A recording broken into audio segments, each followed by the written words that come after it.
بل د سوات ته دی کنټرول بورډ راوستو نو دا ولی حکومت راوستو او سوات خلکو مخالفت ولو کنټرول بورډ کې جګړه کړو دا کوژ او دا خلکو ترمنځ ده نو اول هو اطلاعات چې د چې د بارش سر کنوز منتلی او بیا به چې دا صحیح کې غنې کنټرول بورډ کې شامل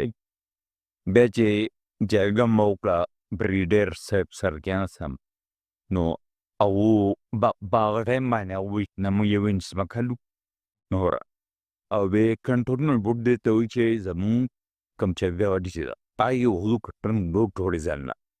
نو چې دې کې زموږ سره ایکسترا پیسې وهاوي کی نه هم څنګه ون لاوته بیا غټ جرګو شوږي مونږ نسو نو مونږه بډې سره د ویش ته مونږ یو سہولت اړ زه سہولت نه وړ د وزور کې هغه ته نه وړې مونږ نه نو دوه خبرې بات شوي او فقط مش خبر